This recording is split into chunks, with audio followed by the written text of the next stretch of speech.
सर्वप्रथम शासनेश परमात्मा स्वयं भगवान महावीर स्वामी जी के चरणों में वंदन नमन। आगम ज्ञाता आगम पुरुष परम श्रद्धेय उपाध्याय भगवान श्री जितेंद्र मुनि जी महाराज साहब एवं रत्नाधिक साधु साधु वृंद के चरणों में मेरा कोटि नमन।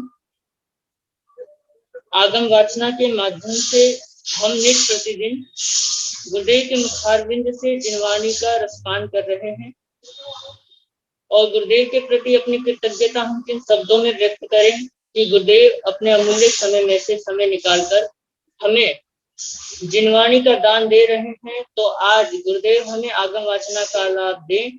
तो सर्वप्रथम हम सभी गुरु वंदना द्वारा अपने आराध्य उपाध्याय प्रवर को वंदन नमन नमस्कार करेंगे और आज प्रत्यक्ष रूप से वंदना का लाभ ले रहे हैं उपवर्तनी महासाध्वी श्री मंजुल ज्योति जी महासाध्वी छाना। आज वे प्रत्यक्ष रूप से वंदना का लाभ ले रहे हैं।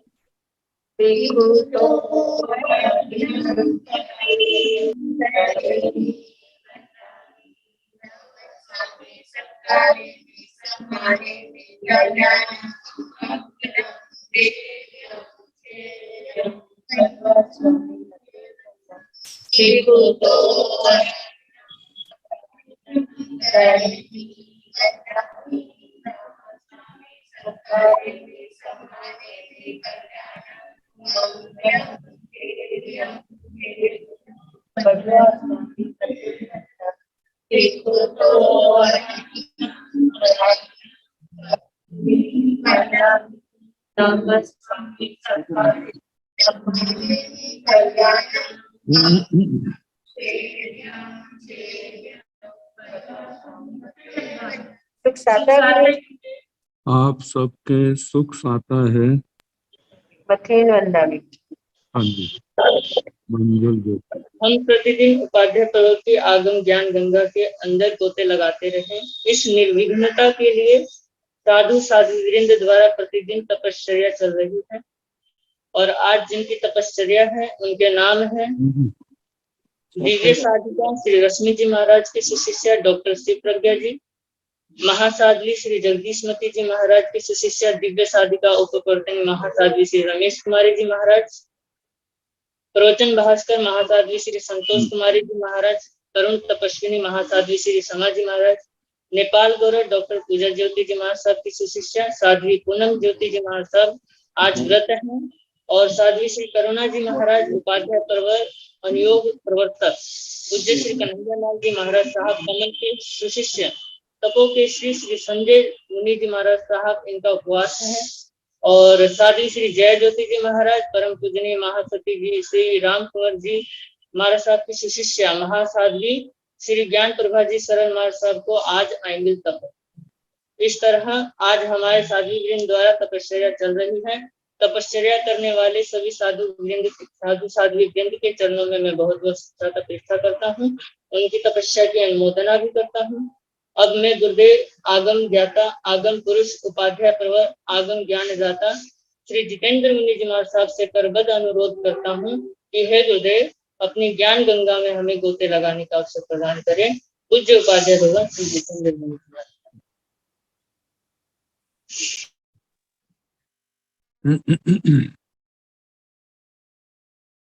नमो अरिहंताण नमो सिद्धाण नमो आयर्याण नमो उदयनायान नमो लोये सब साहुण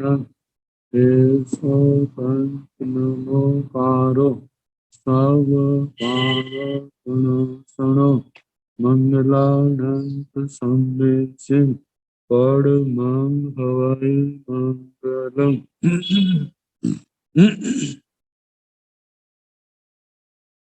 जिन शासन जिन वाणी सदा जयवंत हो, श्रवण संग सदा अविचल मंगल हो। मुक्ति को प्राप्त श्रमण भगवान महावीर स्वामी उनकी परम पावन कल्याणी भागवती वाणी वाचक प्रमुख श्री इंद्र होते गौतम आदि गणधर भगवंत युग प्रधानाचार्य परम पूज्य श्री सुधर्मा स्वामी जी महाराज, उनकी परम पावन पाठ परंपरा वर्तमान आचार्य ध्यान योगी परम पूज्य श्री शिव मुनि जी महाराज एवं गुरुजन सबके पावन चरण सरोजों में मेरा अनंत अनंत बार वंदना नमस्कार। आगम परिषद में विराजमान वरिष्ठ मुनिराज, अन्य मुनिवृंद, परम आदरणीय भगवती स्वरूपा महासाध्वी, श्री आचार्य सूत्र की वाचना प्रारंभ है। प्रथम स्कंध का द्वितीय अध्ययन और उसका छठा उद्देशक सुनाया जा रहा है, जो समाप्ति की ओर है। तो कल बता रहे थे सभा में, जब कभी धर्म उपदेश देने का समय आता है तो मुनि को सभा कैसी है, सुनने वाले श्रोता कैसे हैं, अपनी प्रज्ञा से उनके व्यवहार से सुन करके इस प्रकार उपदेश दे, उनको ठेस भी न पहुंचे और उनका मानसिक परिवर्तन भी हो। वे आत्माएं मिथ्यात्व के अंधकार को छोड़े और सम्यक्त्व के प्रकाश में आए, अविरत जीवन को छोड़ करके विरति जीवन की ओर बढ़े। अब मुनि ने सोचना है कि मैं किस प्रकार उपदेश दूं जिससे किसी का मानस भी आहत ना हो और वो धर्म के रास्ते पर भी आ जाए। इस सब का अपनी विचक्षण, अपनी तीक्ष्ण प्रज्ञा से निर्णय करना है। और कहा है कि वही प्रशस्त होता है जो बंधे हुए लोगों को बंधे हुए कर्मों के बंधनों में से बंधे, मिथ्यात्व से बंधे जीवों को छुड़ाता है। अब आगे उपदेश दिया है कि मुमुक्षु आत्मा को कैसी प्रवृत्ति करनी चाहिए। तो भगवान फरमाते हैं, से जंग च आरभे जंग च नारभे अनारद्धं च न आरभे क्षणं क्षणं परिनाये लोग सन्नं च सब्बसो। से का मतलब वह कौन? मोक्ष मार्ग का पथिक, कुशल साधक। जंग च आरभे, जंग च जिस अनुष्ठान का आरंभ करता है, तो साधु का अनुष्ठान लौकिक नहीं लोकोत्तर होता है। और लोकोत्तर तभी कहा जाएगा यदि वह आत्म शुद्धि का कारण है। तो आत्म शुद्धि का जो कारण है वह संयम और तप है। संयम और तप भी लोकोत्तर आत्म शुद्धि का कारण तब होंगे यदि वो माया, निदान, मिथ्या दर्शन, शल्य, इन शल्यों से मुक्त होंगे।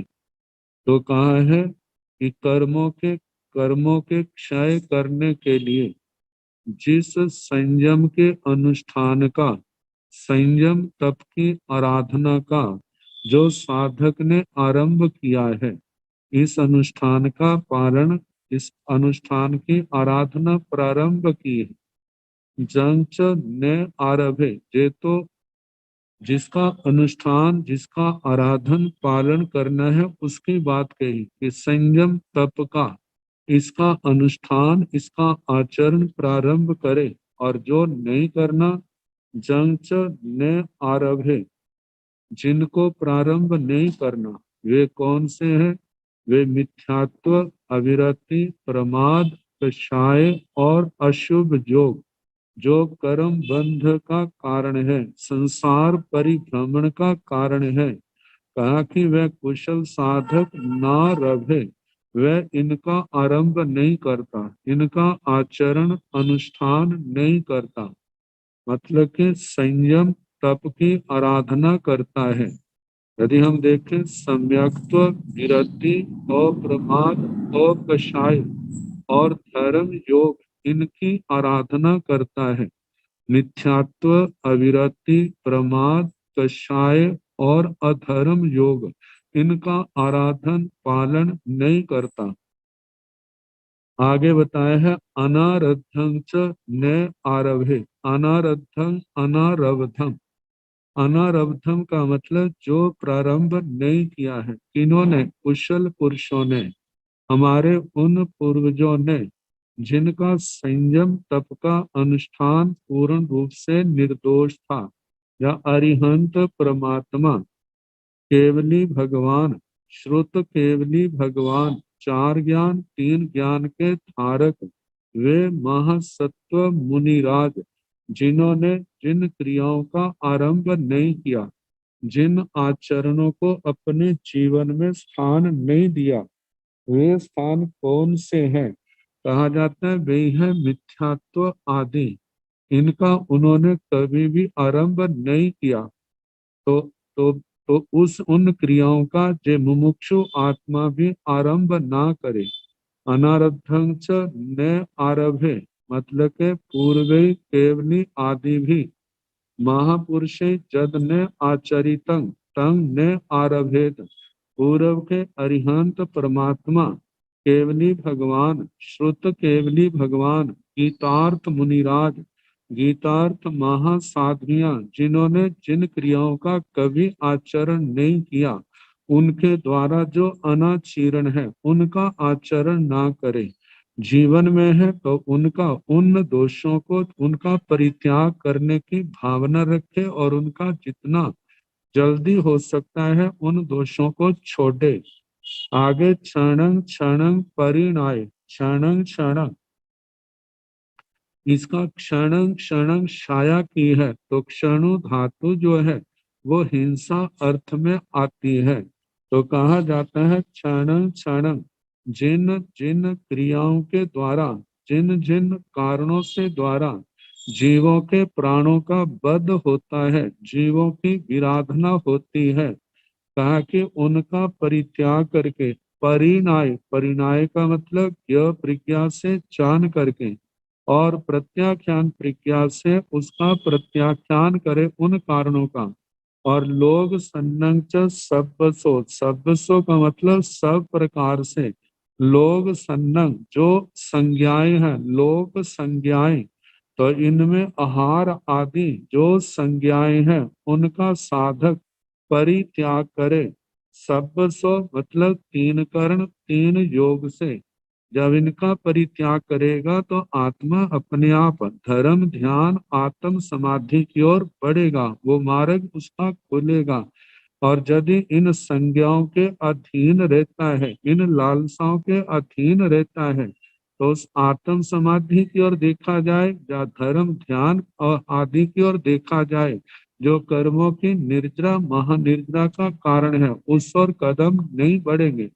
तो इसलिए कहा है कि जो हिंसा आदि पापों के कारण है, जो लोक संज्ञाएं है, मतलब कि आहार आदि संज्ञाएं हैं, आहार भय मैथुन परिग्रह आदि, और इससे पहले जो बताई थी चार कषायों की संज्ञाएं हैं, लोक आदि संज्ञाएं हैं, उन सब का सब प्रकार से तीन कर्ण तीन योग से उनका परित्याग करे और अपने संयम तप रूप ज्ञान दर्शन चारित्र तप रूप इस मोक्ष मार्ग पर आत्मा गतिशील हो।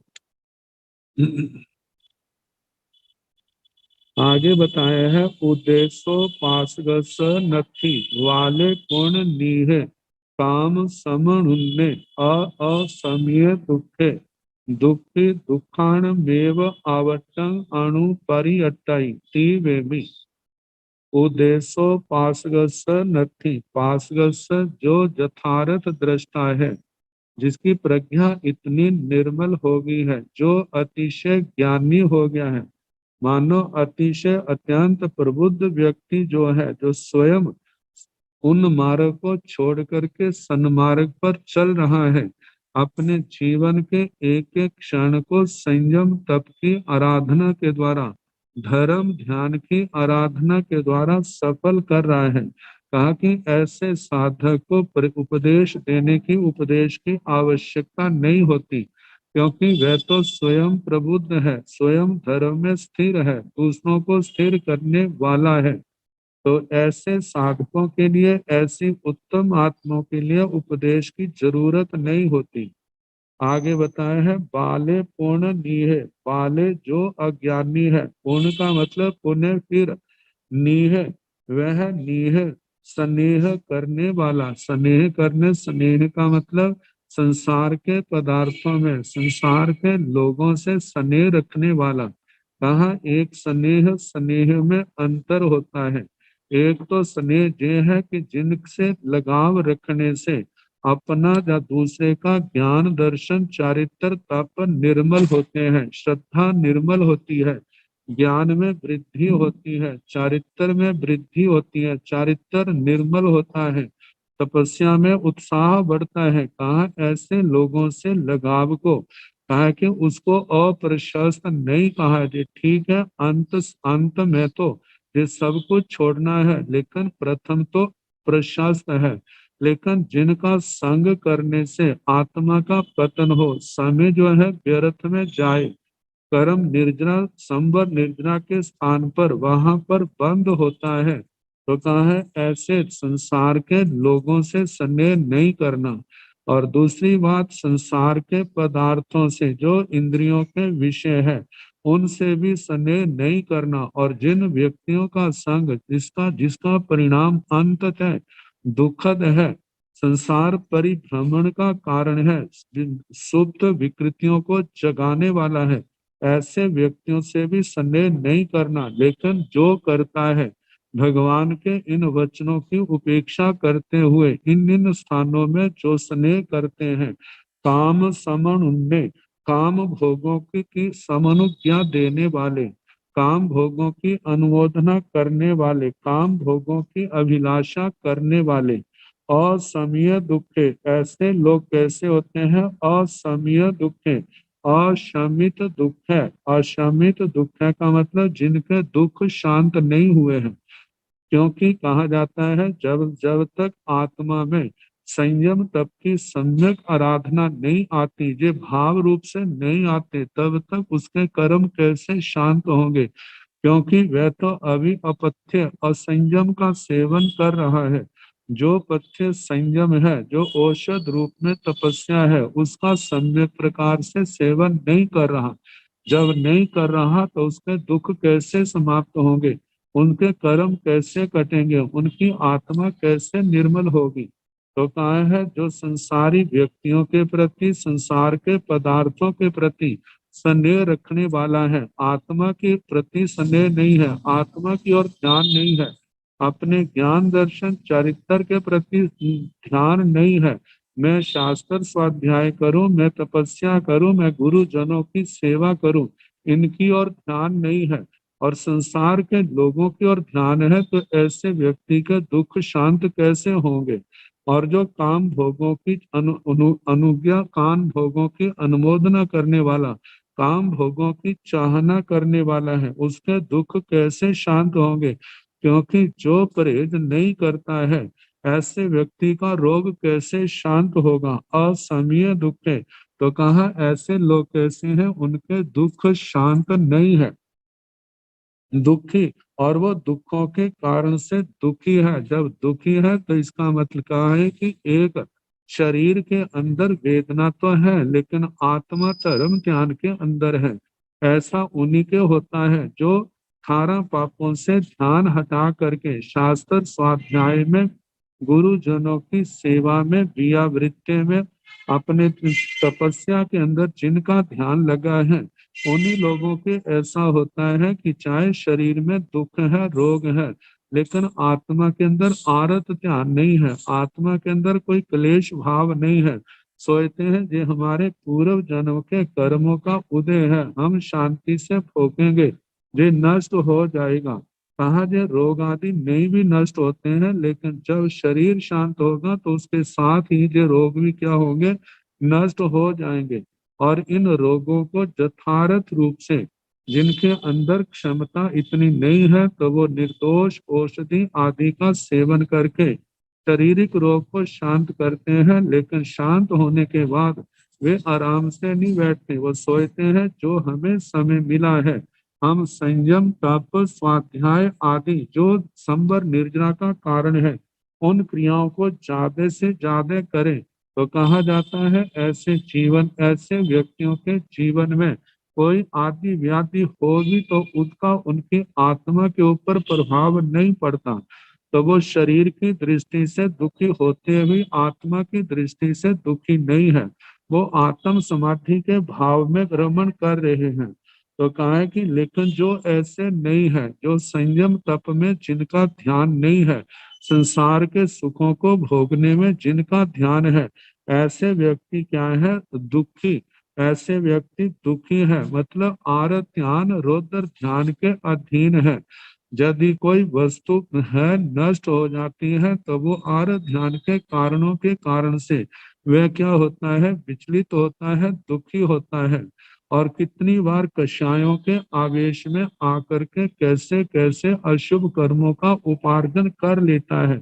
तो कहा ऐसा दुखी व्यक्ति जो है दुखाणमेव आवट्टम, दुखों के ही आवर्त में, दुखों के ही भंवर में अणुपर्यटाई वह भ्रमण करता है, वही चक्कर लगाता है तीव्र।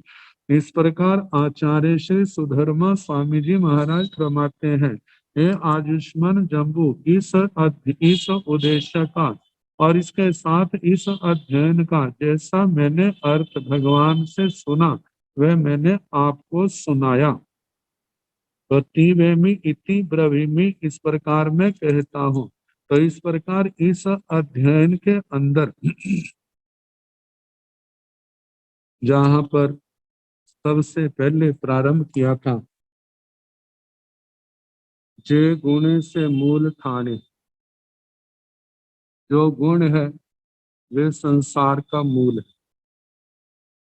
गुण से जहाँ पर अर्थ किया था शब्द रूप गंध रस स्पर्श,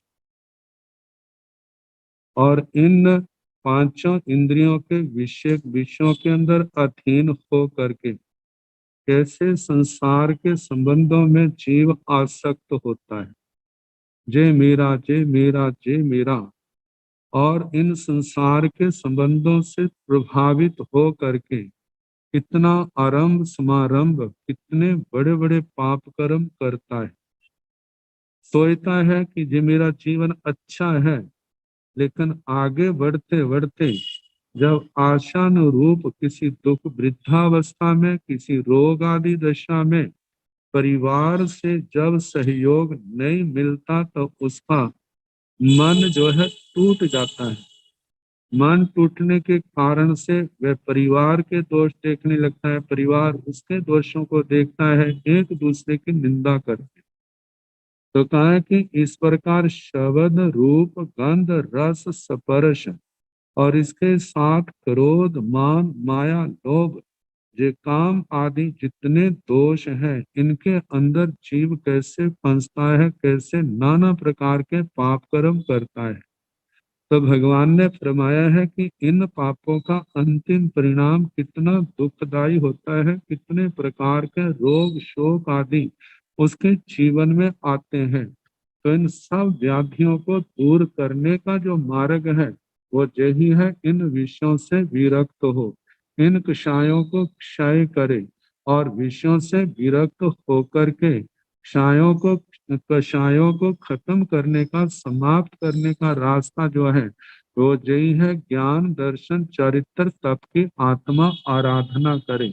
और यही आराधना ऐसी है जिसके कारण से जो आत्मा अपने जन्म जन्म के कर्म बंधनों को तोड़ सकता है और इस संसार सागर को पार कर सकता है।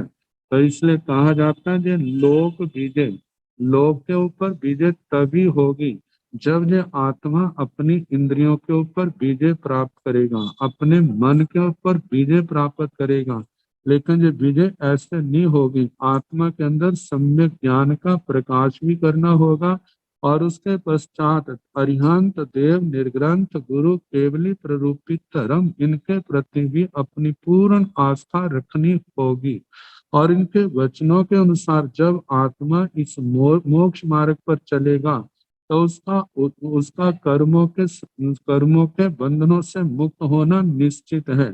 कहा जाता है जैसे हर व्यक्ति औषधि आदि के संबंध में पूर्ण रूप से नहीं जानता, लेकिन जब वो योग्य वैद्य के पास डॉक्टर के पास जाता है उसके दिशा निर्देश के अनुसार अपना परहेज के साथ उपचार करता है तो उसके उसके शारीरिक रोग दूर हो जाते हैं। इसी प्रकार अरिहंत परमात्मा की वाणी सुन करके जब ये आत्मा भगवान के वचनों के प्रति पूर्ण आस्थावान श्रद्धावान होता है और उसके साथ और उसका आचरण करता है, ज्ञान दर्शन चरित्र तप की आराधना करता है, तो कहा जाता है जय ही सम्यक आराधना उस आत्मा के जन्म जन्म के कर्म के रोगों को नष्ट करने में समर्थ हो जाती है और आत्मा इस संसार समुद्र को पार करने में सफल हो जाता है।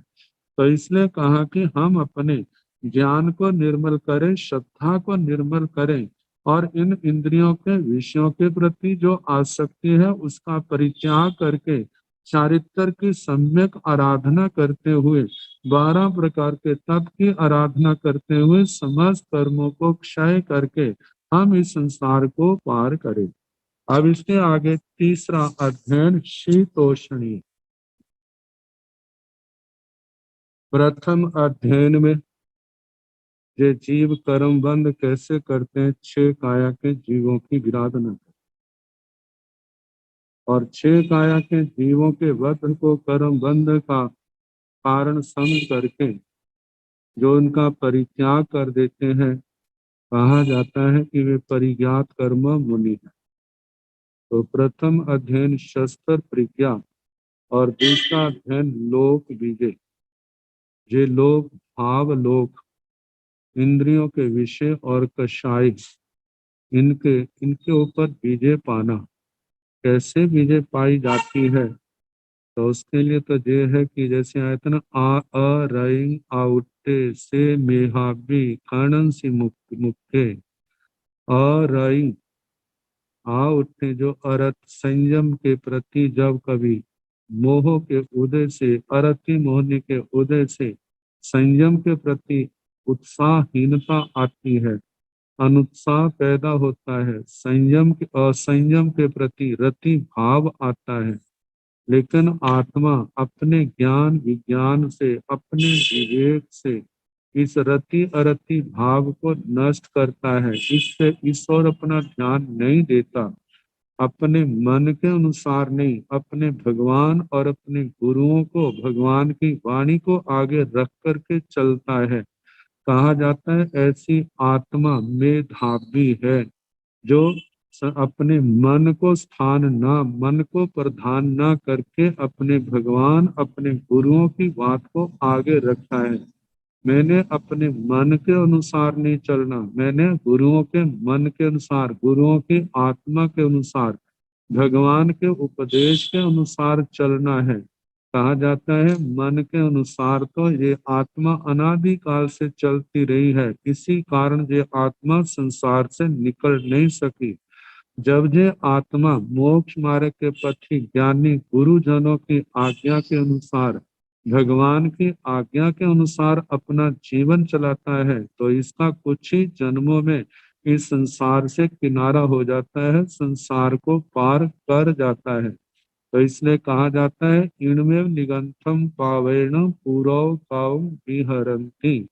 जो मुमुक्षु आत्माएं हैं, चाहे वो साधु साधुयां हैं, चाहे वो श्रावक श्राविकाएं हैं, इस निर्ग्रंथ प्रवचन को अपने सामने रख करके वे अपना धर्म व्यवहार चलाते हैं, धर्म की आराधना करते हैं और ऐसी आराधना करने वाले एक एक कदम आगे बढ़ते हुए अपनी मंजिल को, अपने लक्ष्य को पाने में समर्थ हो जाते हैं।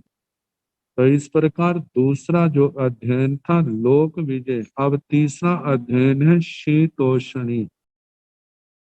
शीतोष्णी के संबंध में परिसहों का वर्णन आता है।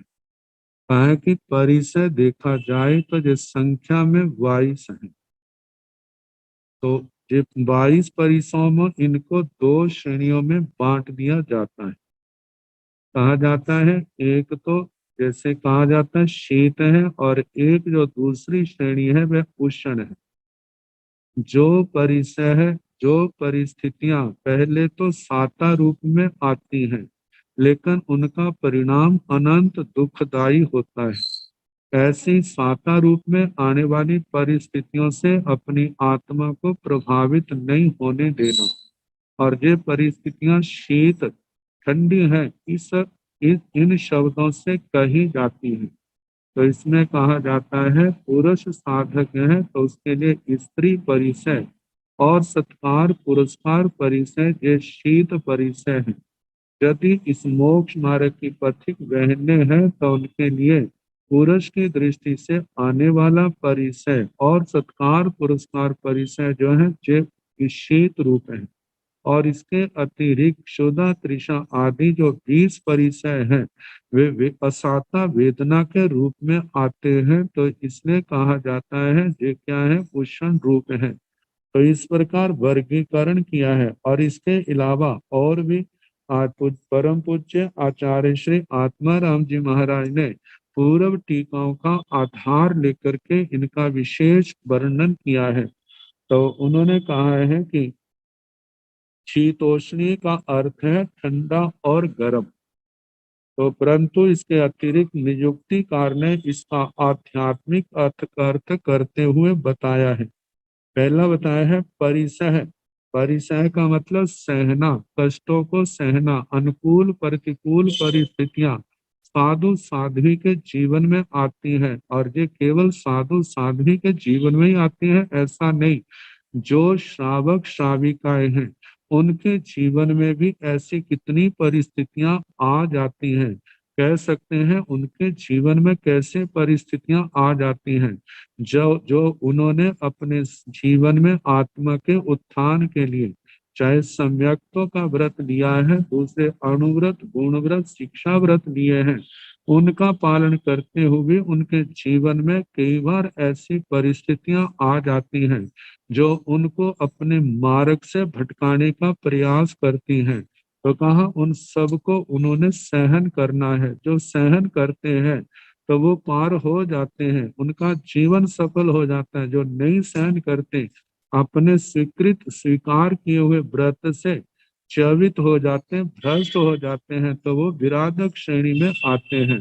तो कहा जाता है प्रथम तो यही है कि विचलित नहीं होना। दूसरी बात, यदि कोई अपनी आत्म बल की निर्बलता के कारण से विचलित होता है तो जैसे परिस्थितियां अनुकूल आती हैं तो अपनी आलोचना निंदना प्रायश्चित के द्वारा अपना शुद्धिकरण करके विराधकता से निकल के आराधक श्रेणी में आ जाए।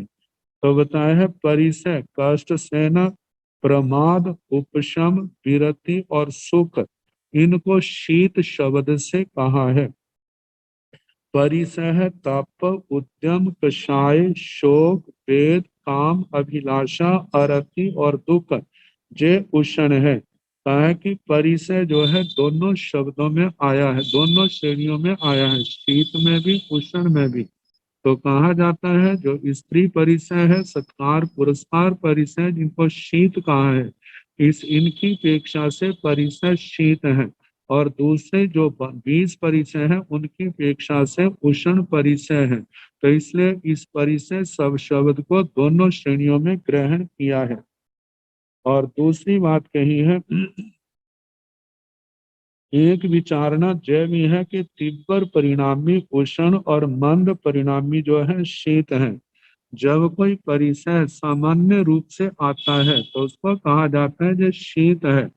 जब कोई अत्यंत भयानक या उग्र रूप में आता है, जो व्यक्ति को साधना के मार्ग से गिराने के लिए अपना जिसको कहते हैं एड़ी से चोटी तक जोर लगाना, भरसक प्रयास करना, पूर्ण प्रयास करते हैं तो ऐसे परिसाहों को कुषण की श्रेणी में गिना गया है। तो व्यवहार में भी कहते हैं, जैसे कोई किसी कार्य के करने में, कहते हैं व्यवहार में भी जो व्यक्ति धर्म में एवं व्यवसाय के कार्य में प्रमादी आलसी सुस्त होता है तो उसके लिए कहते हैं जो ठंडा है, और जो मेहनती परिश्रमी होता है तो उसके लिए कहते हैं जो उष्ण है, तेज है, गर्म है।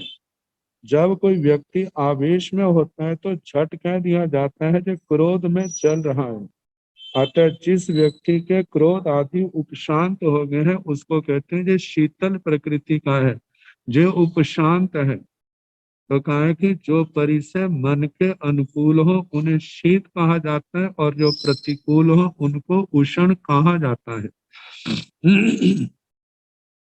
आगे बताया है कि निर्युक्तिकार ने मोक्ष सुख को शीत और कषाय को उष्ण कहा है, क्योंकि मोक्ष में किसी प्रकार का द्वंद्व नहीं है।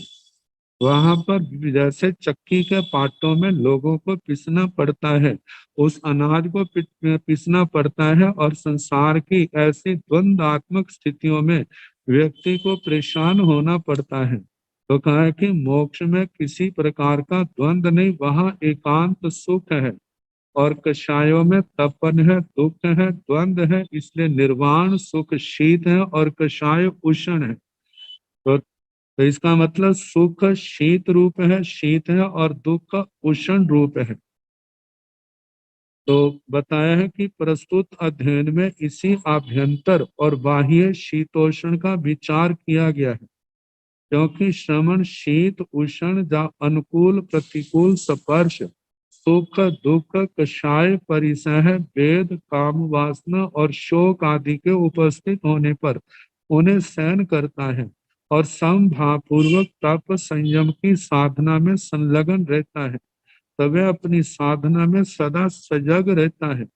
यही प्रस्तुत अध्ययन में बताया गया कि श्रवण वह है जो अपने जीवन में सदा सर्वथा विवेक पूर्वक गति करता है और सदा जागृत रहता है। इसी का प्रथम सूत्र निम्नोक्त प्रथम सूत्र है।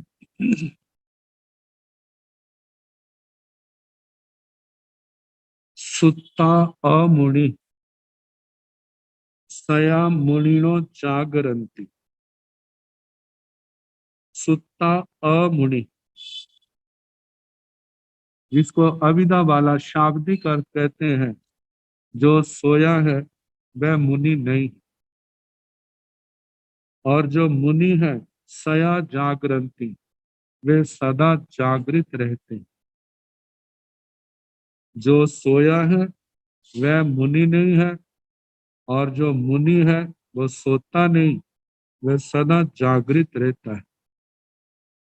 तो इन शब्दों की व्याख्या करते हुए आचार्य भगवंत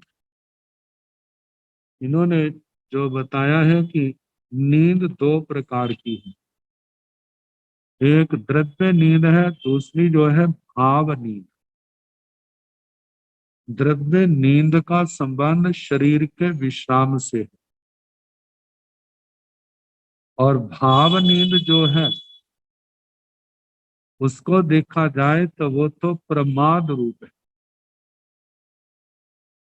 अपने कर्तव्य के प्रति जागरूकता नहीं, उसकी ओर ध्यान नहीं।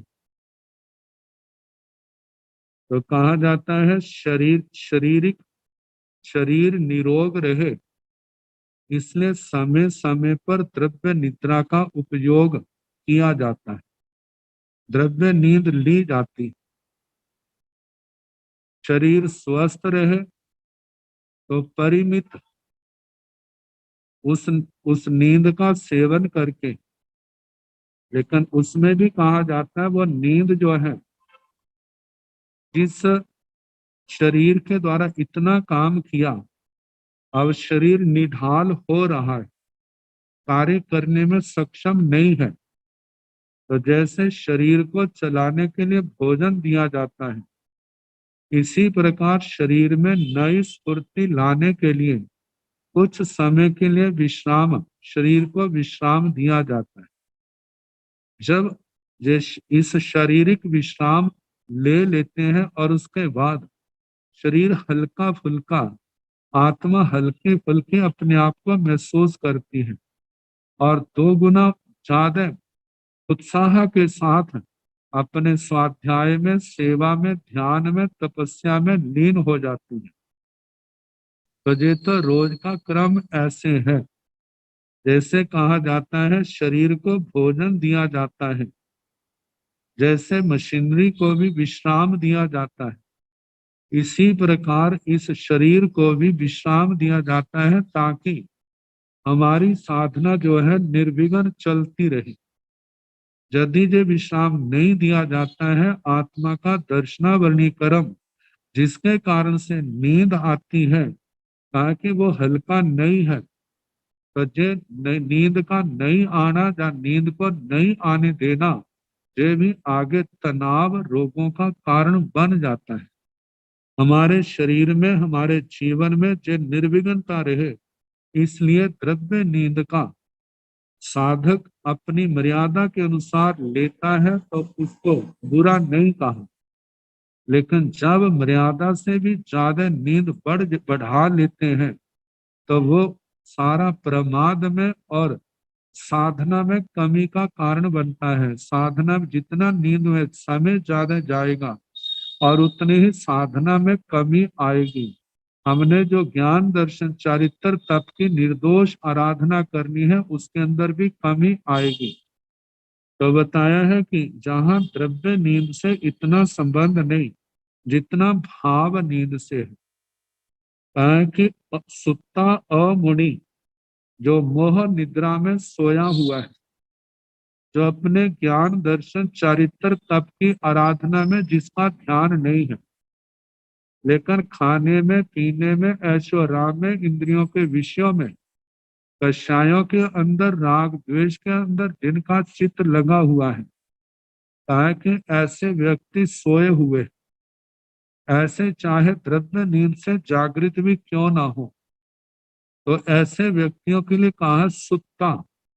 ऐसे व्यक्ति सोए हुए हैं जिनको अपने कर्तव्य का ध्यान नहीं, कि हमारा लक्ष्य जो है मोक्ष तो हमने पकड़ लिया, मोक्ष को तो लक्ष्य रख लिया, लेकिन वो लक्ष्य जो है केवल बातों से नहीं होगा।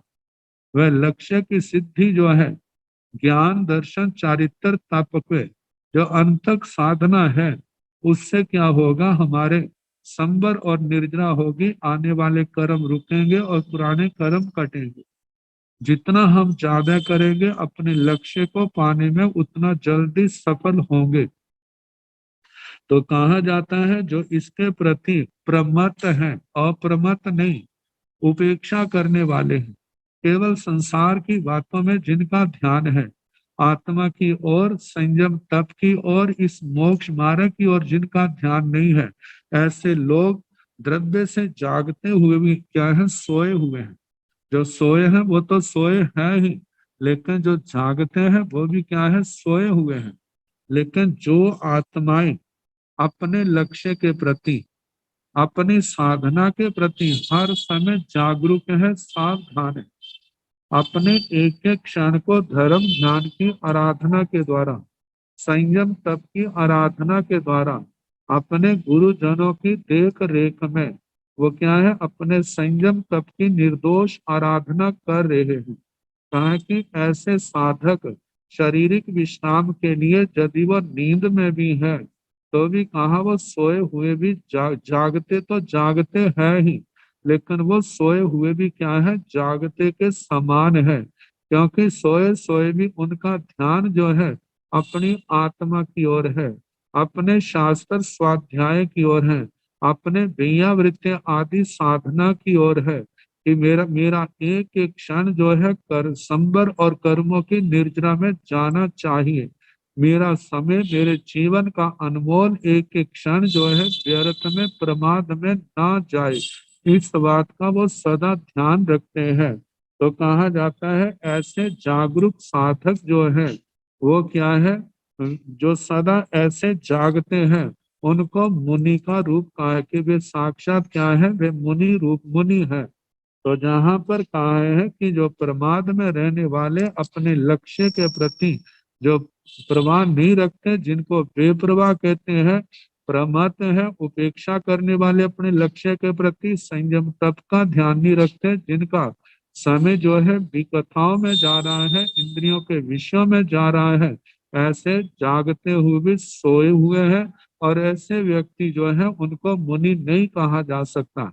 और जिन्होंने इन प्रभाव को छोड़ दिया, इंद्रियों के विषयों के प्रति लगाव आसक्ति को छोड़ दिया, कषायों को शांत किया है, प्रमाद को दूर किया है, और अपने लक्ष्य के प्रति हर समय सावधान है, एक एक क्षण को धर्म ध्यान के द्वारा, संयम तप के द्वारा जो सफल बना रहे हैं, ऐसी आत्मा क्या है? मुनि है। तो कहा ऐसे मुनि जो है सदा जागते हैं। अब इसके आगे रमाया है, लोयंसी जान अहियाय दुखं सम्यं लोगस जानिता इत्थ सत्तोवरय जसीमे सत्ताय रूपाय रसाय गंधाय आसाय अभिसमन्ना गया भवन्ति। लोयंसी लोके लोक में, जानो अहियाय जो दुख है वह अहित के लिए होता है। जो दुख है वह अहित के लिए होता है। कहा है जहां पर दुख जो है प्रतिकूल वेदना, जो हमें पीड़ा दर्द के रूप में महसूस होता है, जिसमें हम शारीरिक दृष्टि से, मानसिक दृष्टि से अपने आप को आहत समझते हैं, वे जो दुखद घड़ियां, जिनको दुख कहा जाता है, कहा ये दुख जो है आत्मा के लिए हितकारी नहीं होता।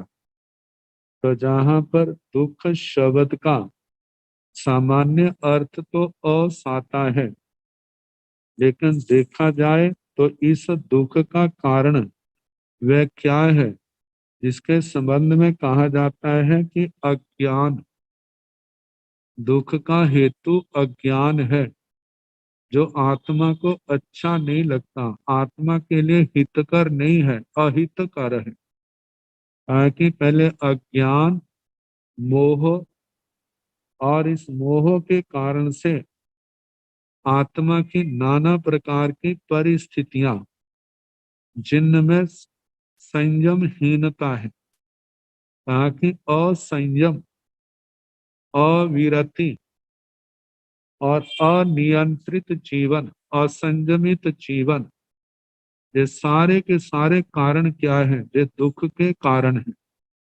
जब आत्मा अज्ञान के कारण, प्रमाद के कारण, मोह के कारण धर्म के मार्ग को छोड़ करके, संयम तप के मार्ग को छोड़ करके असंयम और भोग प्रधान जीव को अपनाता है, तो वह असंयमी जीवन, प्रमादी जीवन उसके दुख का कारण बनता है। और वह दुख जो है आत्मा के लिए हितकारी नहीं है, वह अहितकर है, वह आरत्यान रौद्र ध्यान का कारण है। कई बार पुंडरीक और कंडरीक का दृष्टांत हमारे सामने आ जाता है। प्रमाद के कारण, मोह के कारण से कंडरीक ने संयम में जीवन को छोड़ा और भोग में जीवन में फंस गया। जित असद भावना के द्वारा, अशुभ भावना के द्वारा जितना संयम तप पाला था, उसकी गरहा करके इतना समय ऐसे ही गवा दिया। वास्तविक जीवन, ये भोग में जीवन उसकी अनुमोदना करता है, और जितना कहते हैं पुण्य कमाया था उसने, इन अशुभ भावों से उसको पाप के रूप में परिणत कर लिया। और 3 दिनों के अंदर कहा जाता है कि वह जीव आरत रौद्र ध्यान के वशीभूत हुआ, इंद्रियों के विषयों के अंदर वशीभूत। इसका आता है आट्ट दुहट्ट वसट्टे, आरत दुखी पीड़ित, दुहट दुख से आरत, आगे इंद्रियों के विषयों के वशीभूत हुआ, वह मृकाल धर्म को प्राप्त होकर सप्तमी नरक को प्राप्त होता है, जहाँ 33 सागरोपम की आयु है। तो कहा इसके लिए जिम्मेवार कौन है? वे आत्मा स्वयं है। उस जो उसने असंयम का पक्ष लिया, भोगों के मार्ग पर कदम रखे, परिणामों में कितना मैलापन आया, और उसके कारण से ये सारा का सारा उसके लिए क्या बना? हितकारी नहीं अहितकारी बना। तो कहा जाता है कि जितना जो असंयम है, अविरति है, अनियंत्रित जीवन है, परमार्थी जीवन है, अज्ञान मोह प्रधान है, ये सारे का सारा दुख का कारण है, और दुख आत्मा के लिए हितकर नहीं अहित का कारण है। कहते इस बात को जानो, सम्यंग लोगस जानिता, लोगस इस लोक में सम्यंग जानिता, समय को समता को जान करके, जहां पर समय जो शब्द है, समय से समता अर्थ, मतलब समय से समता और आचार अर्थ आता है। कहते हैं इस आचार के स्वरूप को जान करके, जे आचार मतलब के ज्ञानाचार, दर्शनाचार, चरित्राचार, तपाचार, वीर्य आचार, ये जो 5 प्रकार का आचार है, इसका पालन संसार के समस्त दुखों को दूर करने वाला है। और इस आचार का पालन करके अनंत जीव संसार को तरे हैं, कितने जीव तर रहे हैं और आने वाले समय में तरेंगे। इस बात को जिन्होंने सम्यक प्रकार से जाना, जान करके इत जहां पर सत्थोव रहे, जो शस्त्र से उपरत हो गए, मतलब अब किसी भी जीव किसी भी शस्त्र का प्रयोग नहीं, किसी भी जीव का घात नहीं करते, जिनका संयम जिनका तप जीवन क्या है? शुद्ध है, जो निर्दोष संयम का पालन कर रहे हैं, ऐसे जीव जसी में सद्दा रूवा रसाय गंधाय, सद्दाय रूवाय रसाय गंधाय फासाय अभिसमन्नाज्ञा भवन्ति।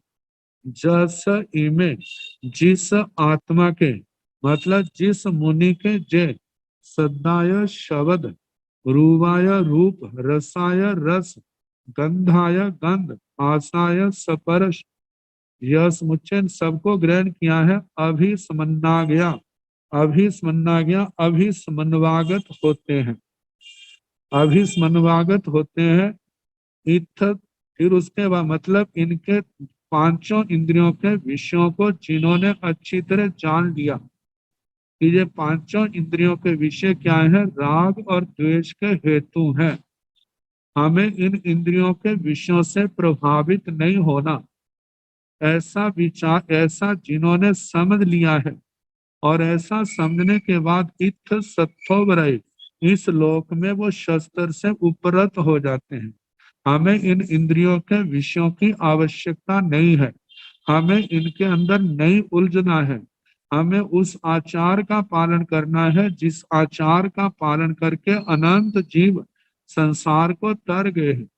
कितने जीव वर्तमान में भी इस आचार का सम्यक पालन कर रहे हैं, और इस संसार यात्रा को सीमित कर रहे हैं, और इस संसार को तर रहे हैं, और आने वाले समय में भी अनंत जीव इस संसार को पार करेंगे, और वो इसी आचार के माध्यम से करेंगे जो 5 प्रकार का कहा है। तो इस प्रकार सोच करके वे जितने भी शस्त्र हैं, प्राणियों की हिंसा आदि जो 18 पाप कर्म है, इनसे निवृत्त हो जाते हैं।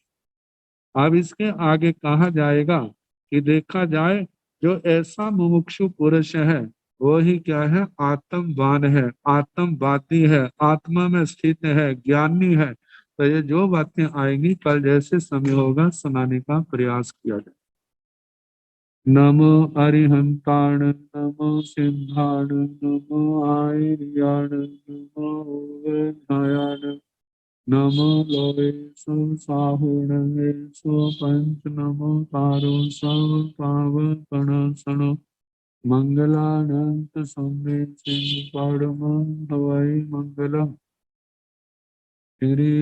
चतारि मंगलानि हंसा मंगलम सिद्धा मंगलम साहु मंगलम केवले मनतो धम्मो मंगलम चतारि लोकोत्तमारि हंसा लोकोत्तमा सिद्धा लोकोत्तमा साहु लोकोत्तमा केवले मनतो धम्मो लोकोत्तमो चतारि शरणं प्रवज्जामि आरिहन्ते शरणं प्रवज्जामि सिद्धे शरणं प्रवज्जामि साहु शरणं प्रवज्जामि केवली पुनतं धम्मो शरणं प्रवज्जामि चार शरण सुख करने दुख हरने मंगल करने और शरणा नहीं कोई जो भव प्राणी आश्रय सबको यथा योग्य